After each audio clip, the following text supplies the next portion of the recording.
Hi friends, அஸ்ஸலாமு அலைக்கும். Welcome to my channel. இன்றைக்கி நம்ம சேனலில் பார்க்க போகிறது பேக்கிங் ரெசிபி. ப்ரெட் பண்ண போகிறோம். எப்படி பண்ணலான்னு பார்க்கலாம் வாங்க. அதுக்கு முன்னாடி நம்ம சேனலை இது வரைக்கும் சப்ஸ்கிரைப் பண்ணலைன்னா சப்ஸ்கிரைப் பண்ணிடுங்க. பக்கத்தில் இருக்க பெல் ஐக்கானையும் கிளிக் பண்ணுங்கள். உங்கள் ஃப்ரெண்ட்ஸ் அண்ட் ரிலேட்டிவ்ஸ்க்கெலாம் ஷேர் பண்ணுங்கள். நம்ம பேக்கரியில் இருந்து வாங்கக்கூடிய அதே ப்ரெட்டு தான் நம்ம இன்றைக்கி வீட்டில் பண்ண போகிறோம். எப்படி ஈஸியாக பண்ணலான்னு பார்க்கலாம் வாங்க. ப்ரெட் மேக்ஸிமம் எல்லாருக்குமே ரொம்ப பிடிக்கும். இந்த ப்ரெட்டை வச்சு நிறைய வெரைட்டிஸ் பண்ணலாம். இந்த ஒயிட் ப்ரெட் எப்படி பண்ணலான்னு பார்க்கலாம் வாங்க. ஃபஸ்ட்டு நான் மாவு எடுத்திருக்கேன். மைதா மாவு 3 கப் எடுத்திருக்கேன். இந்த கப்புக்கு 3 கப் மைதா, 2 டீஸ்பூன் சுகர் போட்டிருக்கேன். சால்ட்டும் போட்டு மிக்ஸ் பண்ணி வச்சுருக்கேன். அதுக்கப்புறம் ஈஸ்ட்டும் ஆக்டிவேட் பண்ண வச்சுருந்தேன். 1 டீஸ்பூன் ஈஸ்ட்டு தான் போட்டிருக்கேன். 2 டீஸ்பூன் சுகரும் போட்டு 5 மினிட்ஸில் ஆக்டிவேட் ஆகிட்டு அதையும் நம்ம ஆட் பண்ணிடலாம். இப்போ மிக்ஸ் பண்ணி கொடுக்கலாம். ஈஸ்ட்டு ஆக்டிவேட் பண்ணுற வீடியோ நான் போன வீடியோவிலே போட்டிருக்கேன். அதிலே பார்த்துருங்க. வேணால் லிங்க் கொடுக்குறேன், செக் பண்ணிக்கிடுங்க. 1 டேபிள் ஸ்பூன் சன்ஃப்ளவர் ஆயிலும் ஆட் பண்ணியிருக்கேன். பட்டர் வேணால் கூட ஆட் பண்ணிக்கலாம். இப்போ எக்ஸ்ட்ரா கொஞ்சம் வார்ம் வாட்டர் ஆட் பண்ணியிருக்கேன். இதுவே போதும், கரெக்டாக இருக்கும். இப்போ நல்லா மிக்ஸ் பண்ணி எடுத்துக்கலாம்.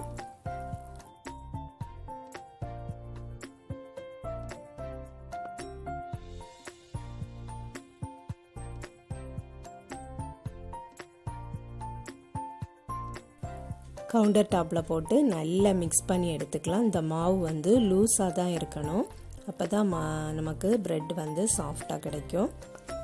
இப்போ அதே பவுல்லையே பொங்கிறதுக்காக வச்சிடலாம். 1 ஹவர் ரெஸ்ட்டு கொடுக்கணும். இப்போ 1 ஹவர் ஆயாச்சு. நல்ல டபுளாக வந்திருக்கு. மறுபடியும் மிக்ஸ் பண்ணிக்கலாம்.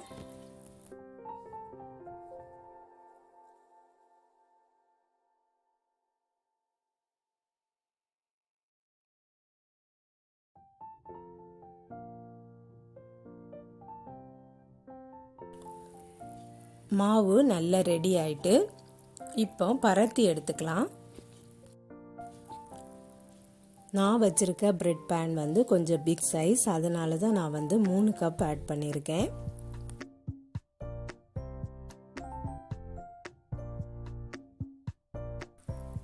நல்லா பரத்தி எடுத்துட்டு இதை போல ரோல் பண்ணி எடுத்துக்கிடணும்.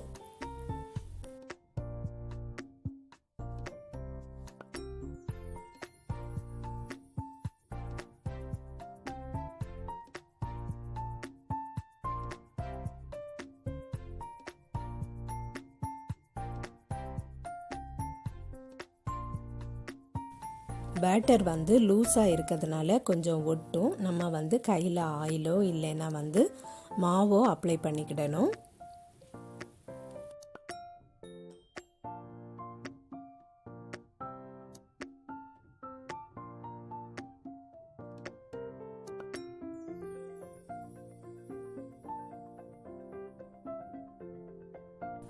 கரெக்டாக ஷேப் கொடுத்து வச்சுக்கிடணும்.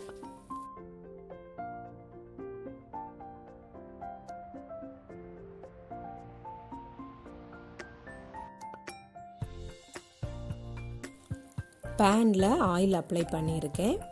இப்போ நம்ம அதில் மாவை வச்சிடலாம்.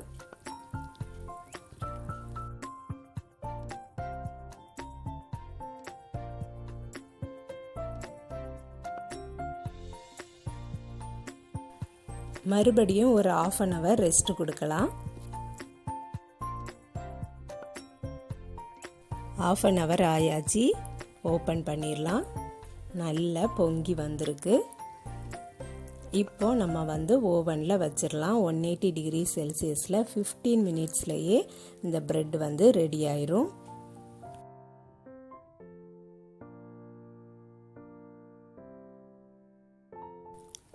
ப்ரெட்டு ரெடி ஆகிட்டு ஆறுனதும் அன்மோல்டு பண்ணிடலாம். நல்லா சாஃப்டாக வந்திருக்கு. ப்ரெட் பண்ணுறது ரொம்பவே ஈஸி. ஆனால் 1 ஹவர் 1/2 ஹவர் அப்படி ரெஸ்ட் கொடுத்து வைக்கணும். அது மட்டும்தான் நமக்கு கொஞ்சம் டைம் ஆகும். மற்றபடி ஈஸியாக நம்ம செய்திடலாம். நம்ம காலையிலே வேலை பார்க்கும்போதே இதையும் செய்து வச்சிட்டோம்னா நமக்கு டைமுக்கு கரெக்டாக எடுத்து பார்த்துக்கலாம். சூப்பராக நமக்கு சாஃப்டாக ப்ரெட்டு கிடச்சிருக்கு. ப்ரெட் கட் பண்ணுறது ப்ரெட்டுக்குன்னு தனியாக நைஃப் இருக்குது, அதை வச்சு கட் பண்ணால் தான் ஈஸியாக வரும்.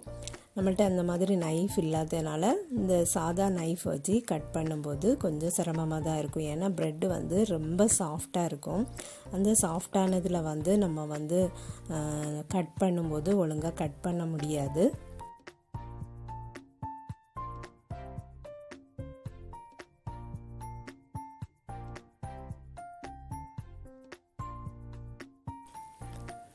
பாருங்கள், உங்களுக்கு பார்த்தாலே தெரியும், பார்க்கவே ரொம்ப சூப்பராக இருக்குது. கடையில் எப்படி இருக்குமோ அதே போலயே இருக்குது. நீங்களும் இதே போலே ட்ரை பண்ணி பாருங்கள் ஃப்ரெண்ட்ஸ். இந்த வீடியோ பிடிச்சிருந்துன்னா லைக் பண்ணுங்கள், ஷேர் பண்ணுங்கள். நம்ம சேனலை இது வரைக்கும் சப்ஸ்கிரைப் பண்ணலைன்னா சப்ஸ்கிரைப் பண்ணிடுங்க.